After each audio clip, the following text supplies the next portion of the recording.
जय श्री राम, जय श्री बालाजी महाराज की जय। मैं सुनीता यूट्यूब चैनल राम जी की दीवानी आप सबको बताने जा रही हूँ कि सावन मास शुरू होने वाला है और सावन मास में कैसे शिव की उपासना करें, शिव की आराधना करें। कई माताएं बहनें हैं जो पूरे सावन के व्रत, पूरे महीने सावन के व्रत करती हैं और कई माता बहनें हैं जो सोमवार के ही व्रत करती हैं। कैसे सावन के व्रत शुरू करते हैं, आज मैं उसके लिए संकल्प बताती हूँ। बिना संकल्प के कोई भी व्रत ना ही पूरा होता है, ना ही उसका फल हमें मिलता है।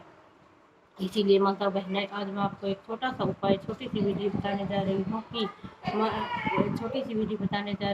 कैसे आप सावन के व्रतों में शिव की कृपा शिव की कृपा और माता पार्वती का आशीर्वाद पाएं और राम जी की कृपा पाएं। आपको क्या करना है, सावन मास शुरू होने से एक दिन पहले आपको शिव मंदिर में जाना है। तो सावन मास लग रहा है 11 तारीख से। 10 तारीख को गुरु पूर्णिमा है और अगले दिन से ही सावन मास शुरू हो जाएगा। तो उसके लिए आपको क्या करना है, पहले दिन आपको, अगर आप पूरे महीने के व्रत कर रही हैं तो आपको एक दिन पहले संकल्प लेके शिव मंदिर से आना है। आपको क्या करना है, आप जाएं और शिव का रुद्र अभिषेक यानी कि जल से अभिषेक कराएं। वहां जाने के बाद जल से अभिषेक कराएं और उसके बाद 11 चावल के दाने शिवलिंग पर चढ़ाए और एक बेल पत्र उस पर चढ़ाए और एक घी का दीपक जलाए। फिर ये इतना करने के बाद आपको पीला चंदन अगर आपके पास है तो आप पीले चंदन से शिवलिंग के ऊपर आप राम लिखे। राम लिखने के बाद आप वहां आराम से बैठ जाए। बैठने के बाद आपको क्या करना है, आपको थोड़े से चावल लेने हैं। आपका जो ये सीधा हाथ है इसमें थोड़े से चावल रखने हैं। 1 रुपए का सिक्का रखना है, एक फूल लेना है और थोड़ा सा गंगा जल लेना है। लेने के बाद आपको वहाँ बैठकर आपको हाथ में लेने के बाद बोलना है ओम गणेशाय नमः, ओम जानकी वल्लभाय नमः, ओम रामदूताय नमः, ओम नमो पार्वती पते, हर हर महादेव। हे गौरी शंकर, हे गौरी गणेश, हे विष्णु भगवान, हे राधा रामचंद्र जी महाराज, मेरा नाम ये है, मैं मेरे पिता का नाम ये है, मेरे या पति का नाम ये है, मैं इस गोत्र से हूँ।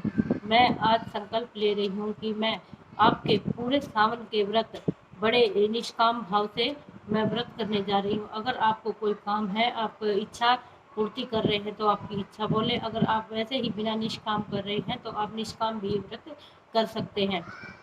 तो आपको क्या कहना है कि मैं ये आपके निष्काम व्रत कर रही हूँ, मैं अज्ञानी हूँ, पापी हूँ, मैं आपकी पूजा के नियम नहीं जानती हूँ, जैसे मुझसे बन पड़ता है मैं वैसे कर लेती हूँ। अगर आपके इस सावन के व्रत में पूरे महीने में जो व्रत करने जा रही हूँ या मैं 4 सोमवार के व्रत जो करने जा रही हूँ, इसमें अगर मुझसे कोई भूल, कोई गलती, कोई त्रुटि होती है तो मैं हाथ जोड़कर माफी मांगती हूँ। हे गौरी शंकर, हे गौरी गणेश, मेरे इस व्रतों को स्वीकार करना, संपूर्ण करना। अगर मैं अज्ञानी हूँ, पापी हूँ, आपकी पूजा के नियम भी मैं नहीं जानती हूँ कि कैसे मुझे आपकी पूजा करनी चाहिए, कैसे नहीं करनी चाहिए। ऐसा करके आप जो जल, अक्षत और फूल आपने लिया है वो आपको ऐसे शिवलिंग के ऊपर छोड़ देना है। छोड़ने के बाद आपको फिर आप उसको छोड़ देना है। तो आपका ये संकल्प हो जाता है। फिर अगले दिन सोमवार से अगले दिन जैसे ही आपका 11 तारीख को सावन मास शुरू हो जाएगा तो उससे आपको व्रत शुरू कर देने हैं। ये व्रत आप हो सके तो मीठे के ही करें, क्योंकि मीठे के ही व्रत, कोई भी व्रत अगर आप करते हैं तो उसमें मीठे का ही भोग लगाना चाहिए। और अगर आप मीठे का नहीं कर सकते हैं, जैसे कोई बीमारी है, कोई परेशान है, बीपी लो वगैरह के अगर किसी को होता है तो आप एक समय शाम के समय नमक का यूज कर सकते हैं। नमक भी आपको सेंधा नमक लेना है। ऐसा करके आप पूरे के पूरे महीने 9 तारीख को सावन मास खत्म हो जाएगा, 9 तारीख तक व्रत करना है। और फिर इसका अगली ही पूर्णिमा को 9 तारीख जो पूर्णिमा पड़ेगी उस पर इसका उद्यापन करना है। इसके उद्यापन की वीडियो भी हम आपको अगले उसमें डाल देंगे, अगली वीडियो में डाल देंगे। ऐसा करके आपको पूरे महीने के व्रत ये करने हैं या फिर 4 सोमवार आपको करने हैं, जैसे भी आप करने हैं ऐसे कर सकते हैं। ऐसा करके आप गुजरा जाए। हो सके तो आप हर रोज शिवलिंग पर जाए, शिवलिंग का रुद्राभिषेक कराएं और घी का दिया जला के आए, ऐसे ही पूजा करें। अगर आप नहीं जा सकते हैं हर रोज, तो आपको सोमवार के सोमवार शिवलिंग में, शिव मंदिर में जरूर जाना है, शिवलिंग का अभिषेक कराना है। अगर आप दूध से अभिषेक करा रहे हैं तो आपको स्टील के बर्तन में, स्टील का लोटा लेना है, उसमें कराएं। अगर आप गंगा जल से करवा रहे हैं तो आपको तांबे का लोटा लेना चाहिए। ये आपको कोई बात नहीं बताएगा कि क्योंकि दूध और जल अगर तांबे के बर्तन में डाल लेते हैं तो वो जहर बन जाता है, और तांबे के बर्तन में दूध से अभिषेक नहीं कराया जाता। दूध से अभिषेक करा रहे थे उसके लिए स्टील का बर्तन यूज करें। ऐसा करके आप सावन के व्रतों का फल पा सकते हैं, गौरी शंकर की कृपा अपने पर पा सकते हैं। माँ गौरी आपका आशीर्वाद बनाए रखे। आपको एक चीज और करनी है, जब आप सावन के सोमवार के दिन शिव मंदिर में जाते हैं तो 4 सोमवार के जो व्रत कर रहे हैं उन माताओं बहनों के लिए आपको शिवलिंग और सामने माता पार्वती है जो, उसको मोली साथ में लेके जानी है। मोली जो नाड़ा, हाथ में कलावा बांधते हैं, कलावा साथ लेके जाना है।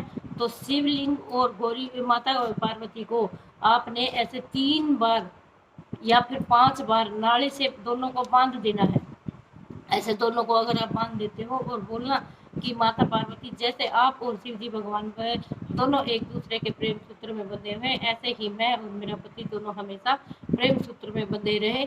ऐसी कामना आपको करनी है। आप देखेंगे कि इस सावन के व्रतों में आप और आपके पति का प्यार बना रहेगा। आप पर शिव और माता रानी की कृपा आप पर बनेगी। राजा रामचंद्र जी का, महाराज का आशीर्वाद आप पर बनेगा।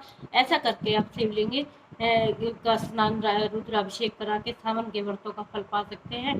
अगर आपको मेरी वीडियो अच्छी लगती है तो आप मेरे वीडियो को लाइक करें, शेयर करें, कमेंट करें, और ज़्यादा से ज़्यादा मेरे चैनल राम जी की दीवानी को सब्सक्राइब करें।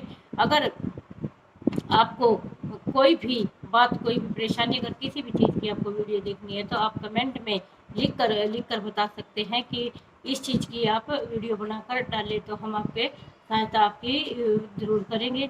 तब तक के लिए जय श्री राम, जय श्री बालाजी महाराज की जय हो। माता गौरी और पार्वती, माता शिव और माता पार्वती का आशीर्वाद आप पर बना रहे, राम जी की कृपा आप पर बनी रहे। जय श्री राम, जय श्री बालाजी महाराज की जय हो।